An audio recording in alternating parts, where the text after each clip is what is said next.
Hello friends, आज हम देखते हैं एक नई वल्नरेबिलिटी के बारे में जिसको हम क्रॉस साइट स्क्रिप्टिंग अटैक कहते हैं। ये कैसे परफॉर्म किए जाते हैं और क्यों ये अटैक्स पॉसिबल हैं और इनको हम कैसे प्रिवेंट कर सकते हैं अपने कोड में। तो चलिए स्टार्ट करते हैं। देखिए, क्रॉस साइट स्क्रिप्टिंग अटैक्स हैं क्या। जैसे हमने इसके पहले भी डिस्कस किया था कि एसक्यूएल इंजेक्शन अटैक्स थे, जहां पे हम यूजर से इनपुट ले रहे थे। हम अपनी एप्लीकेशन में यूजर से इनपुट लेते हैं, उसको प्रोसेस करते हैं और उसको कहीं ना कहीं हम आउटपुट दिखाते हैं। ठीक है, तो ये अटैक्स हैं जब हम आउटपुट दिखा रहे हैं। एसक्यूएल इंजेक्शन पॉसिबल थे जब हम यूजर से इनपुट ले रहे हैं और हम उसको सैनिटाइज नहीं कर रहे हैं और वो एसक्यूएल क्वेरीज फॉर्म हो जा रही हैं। ठीक है, वो इलीगल डेटा सप्लाई कर रहा है जिसके बेसिस पे वो अपनी डिजायर्ड एसक्यूएल क्वेरीज फॉर्म कर रहा है। वो एसक्यूएल कॉन्कैटिनेशन की वजह से हो रही थी। ठीक है, यहां पे देखिए वो एसक्यूएल क्वेरीज फॉर्म नहीं करेगा बल्कि हमें ट्रिक करने की कोशिश करेगा। ठीक है, तो देखते हैं कैसे ट्रिक करने की कोशिश करेगा। वो इलीगल डेटा सप्लाई करेगा और हम जैसे उस डेटा को दिखाएंगे कुछ इलीगल एक्टिविटीज होंगी। ठीक है, तो देखिए जैसे यहाँ पे आए हम अपने एप्लीकेशन में, हम कॉलेजेस में आए। चलिए लॉगिन कर लेते हैं। हमने यहाँ पे लॉगिन कर लिया। ठीक है, मैं थोड़ी देर के लिए यहाँ पे इस रिकॉर्ड को अपडेट करने जा रहा हूँ। मैं यहाँ पे अपडेट करने गया। यहाँ पे मैं कुछ भी रिकॉर्ड डाल सकता हूँ, कुछ भी डाल सकता हूँ। मैंने अभी कुछ भी डाल दिया। ठीक है, और मैंने इसको अपडेट कर दिया। ठीक है, यहाँ तक तो ठीक है, जबकि वो कुछ जो है इनवैलिड डेटा नहीं डाल रहा है। लेकिन सपोज दैट यहाँ पे अपडेट किया मैंने और यहाँ पे मैं आपको, यहाँ पे मैं जिस डेटा को डालता हूँ, यहाँ पे मैं आया और सोचिए ये स्क्रिप्ट है। ये स्क्रिप्ट देखिए, यहाँ पे मैं कोई भी डेटा डाल सकता था। तो यहाँ पे मैं स्क्रिप्ट, इस वाली स्क्रिप्ट को डालने जा रहा हूँ इनपुट में। यहाँ पे एसआरसी ये पॉइंट कर रहा है। यहाँ पे अगर आप देखें http:/college demo, ये आपको सेम यूआरएल लग रहा होगा जो हमारी एप्लीकेशन का यूआरएल है। एग्जैक्टली सेम लग रहा होगा? नहीं, लेकिन देखिए एग्जैक्टली सेम यूआरएल नहीं है। यहाँ पे LLL है। जो अटैकर है उसने एक एग्जैक्टली सिमिलर जो है एक वेबसाइट बना रखी है, एक एप्लीकेशन बना रखी है, जहाँ पे एक जावास्क्रिप्ट फाइल है जिसको मैंने यहाँ पे danger.js कहा हुआ है। ठीक है, मैं इस वाले इनपुट को यहाँ पे दे देता हूँ। यहाँ पे आया, मैंने इसको कॉपी किया, मैं अपनी यहाँ पे गया और यहाँ पे जहाँ पे एड्रेस था मैंने इस पूरी स्क्रिप्ट को यहाँ पे कॉपी कर दिया। ठीक है, अब देखिए मैं इसको अपडेट कर देता हूँ। जैसे अपडेट होके इस पेज पे आया, देखिए यहाँ पे एक मैसेज आ गया, we have detected some untrusted activities against your account, please confirm your user name password. अब देखिए यहाँ पे हो सकता है ये ट्रिक है, ये मैसेज आएगा तो जो भी यूजर है उसको लगेगा अरे कुछ तो इलीगल हुआ है, चलो हम अपना यूजर नेम पासवर्ड डाल देते हैं। मैंने कहा एडमिन डाल दिया मैंने और उसने ओके कर दिया। ठीक है, तो ओके कर दिया। देखिए अगला पेज ओपन हो गया। आपको लग रहा है कि आप अपनी ही वेबसाइट पे हैं और लीगल एक्टिविटीज परफॉर्म कर रहे हैं। ठीक है, पर ये हैकर की वेबसाइट है। यहाँ पे अगर आप देखें तो यूआरएल चेंज हुआ है, यहाँ पे केवल एक एल एक्स्ट्रा है।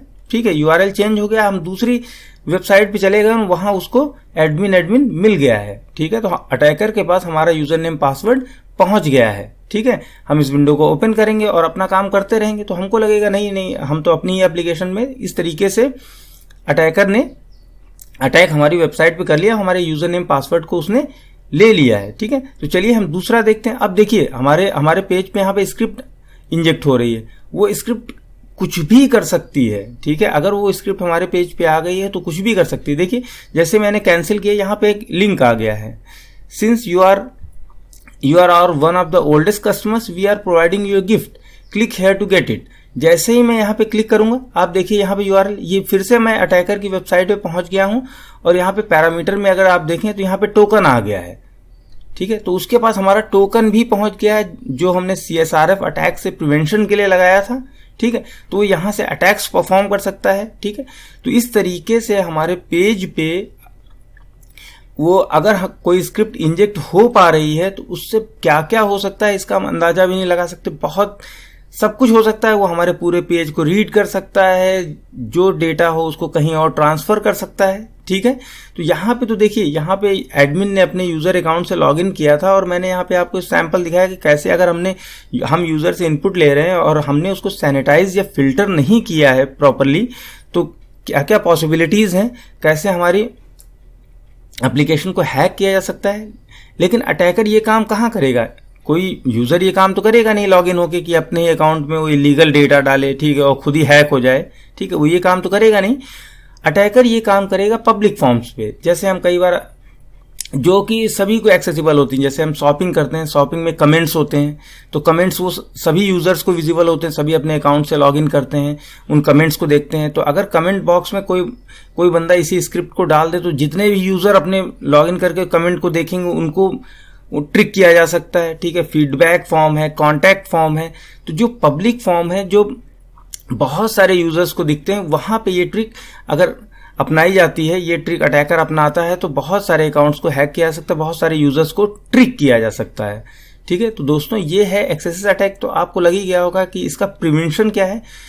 इसका पहला प्रिवेंशन तो ये है कि जब भी हम यूजर से इनपुट ले रहे हैं तो उसको हम सैनिटाइज करें और प्रॉपरली वैलिडेट करें, केवल वैलिड वैल्यूज को ही हम एक्सेप्ट करें, ठीक है। स्पेशल कैरेक्टर्स को देखिए, जैसे यहाँ पे अगर हमने स्पेशल कैरेक्टर्स को ये ग्रेटर देन, लेस देन, इनको अप्लाई नहीं, इक्वल टू, इन सबको अगर हमने फिल्टर किया होता तो ये काम नहीं करता, ठीक है। तो पहला तो ये पॉसिबिलिटी है। दूसरी पॉसिबिलिटी ये है कि ये जो स्क्रिप्ट टैग हमने किया हुआ है ये हमारे HTML में आके इम्बेड हो जा रहा है। जैसे हम यहाँ पे अपडेट कर रहे हैं, इस वाले लिस्ट पे आ रहा है तो यहाँ पे पेज में स्क्रिप्ट टैग आ जा रहा है। अगर मैं यहाँ पे जाऊं और मैं इसको करूं इंस्पेक्ट एलिमेंट, ठीक है, तो यहां पे इस TD के अंदर आके देखिए आप,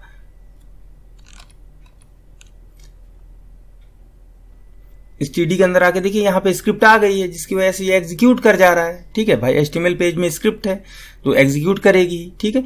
तो जब भी हम आउटसाइड सोर्स से डेटा लेकर अपनी एप्लीकेशन में दिखा रहे हैं तब हम इसको सैनिटाइज कर लें कि बाहर से जो भी डेटा आ रहा है, जो भी किसी एक्सटर्नल रिसोर्स से आ रहा है, कहीं से भी हमारी एप्लीकेशन को डेटा आ रहा है, ठीक है। अगर वो हमारी एप्लीकेशन का डेटा नहीं है, वो डेटाबेस से भी डेटा आ रहा है, मान लीजिए डेटाबेस हमारे कंट्रोल में नहीं है, किसी ने डेटाबेस में इलीगल कैरेक्टर्स इंजेक्ट कर दिए हैं, ठीक है, और हम उसको फेच कर रहे हैं, हमारी एप्लीकेशन की ये रिस्पॉन्सिबिलिटी है कि उस डेटा को वो सैनिटाइज कर ले, वो फिल्टर कर ले, ठीक है। तो इसको हम कैसे कर सकते हैं, तो अगर हम PHP में देखें, यहाँ पे हम php.net पे आए,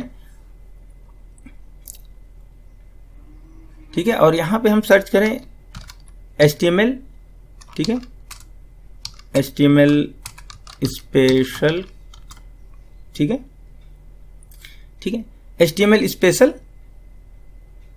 कैरेक्टर्स, ठीक है। देखिए HTML स्पेशल कैरेक्टर्स ये एक फंक्शन है जिसके थ्रू हम अपने इनपुट को सैनिटाइज कर सकते हैं, ठीक है।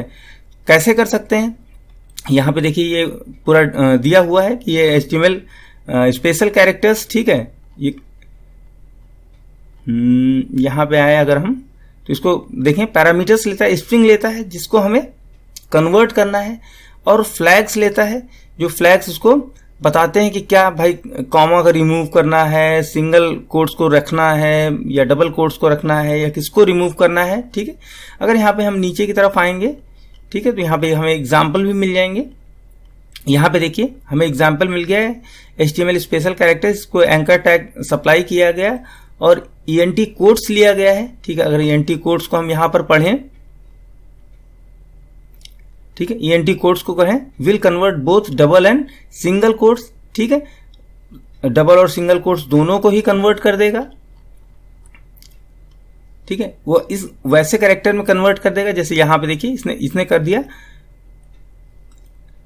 एम्परसेंड LT कॉलन, ऐसे कन्वर्ट कर देगा, इसको एज इट इज जो है प्रिंट कर देगा, ठीक है। जो हमारा पेज है इन कैरेक्टर्स को एग्जीक्यूट नहीं कराएगा, ये HTML टैग है, इसको एग्जीक्यूट करा देगा। लेकिन अगर हमने ऐसे लिखा हुआ है तो उस कैरेक्टर को HTML में प्रिंट ही कर दिया जाएगा, वो एग्जीक्यूट नहीं होगा।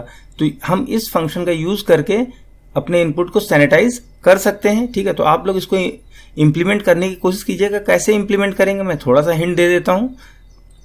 यहाँ पे जैसे हम आते हैं, अपने कंट्रोलर में आए और हम जान रहे थे कि हम डेटा को कहाँ पे दिखा रहे हैं, हम अपने कॉलेज कंट्रोलर में आते हैं और यहाँ लिस्ट है, ठीक है।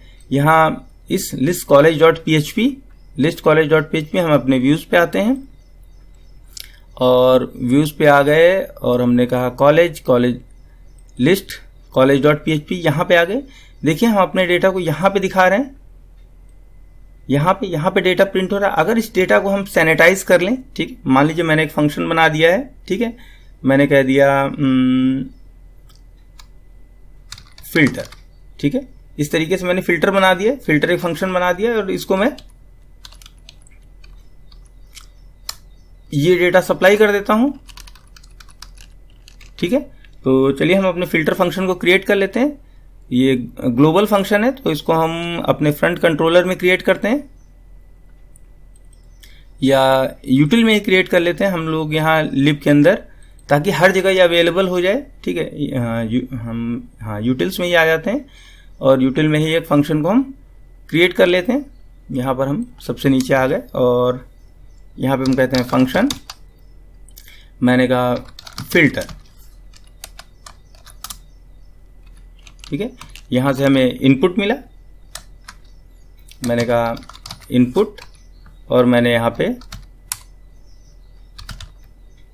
HTML स्पेशल कैरेक्टर्स, ठीक है, यहाँ पे आ गए स्पेशल कैरेक्टर्स और मैंने इसको $input सप्लाई कर दिया और ये जो रिटर्न करेगा उसी को मैं यहाँ पे रिटर्न कर देता हूँ। ठीक है, तो चलिए मैं देखते हैं हम लोग अपने पेज पे इसको हमने लगा दिया है लिस्ट कॉलेज में फिल्टर। ठीक है, तो देखते हैं काम करता है क्या। हमने इस फाइल को इंपोर्ट पहले से ही इंपोर्ट कर रखा है। ठीक है, तो यहाँ पे आए, हमने इसको रिफ्रेश किया तो देखिए केवल इतना कर देने से, केवल एक फंक्शन यूज कर देने से एग्जैक्टली ये यहाँ पे प्रिंट हो गया है, लेकिन ये स्क्रिप्ट एग्जीक्यूट नहीं हुई है। ठीक है, तो सबसे इजी प्रिवेंशन ये है। आप HTML स्पेशल कैरेक्टर्स के बारे में और भी जान सकते हैं कि ये कैसे काम करता है। यहाँ पे सबसे PHP.NET सबसे ऑथेंटिक एप्लीकेशन है या डॉक्यूमेंटेशन है PHP का, जहां से आप इसको पढ़ सकते हैं। ठीक है, तो आप पढ़िएगा, इसको अपनी एप्लीकेशन में इम्प्लीमेंट कीजिएगा। अगर किसी तरीके की कोई प्रॉब्लम आती है तो आप नीचे कमेंट बॉक्स में लिखकर पूछ सकते हैं। ठीक है, तो दोस्तों देखने के लिए धन्यवाद। अगर आपको इस वीडियो से फायदा हुआ तो अपने फ्रेंड्स के साथ भी इसको शेयर कीजिए, चैनल को सब्सक्राइब कीजिए ताकि फ्यूचर में आने वाली वीडियोस की अपडेट आपको मिल जाए। तो दोस्तों देखने के लिए धन्यवाद।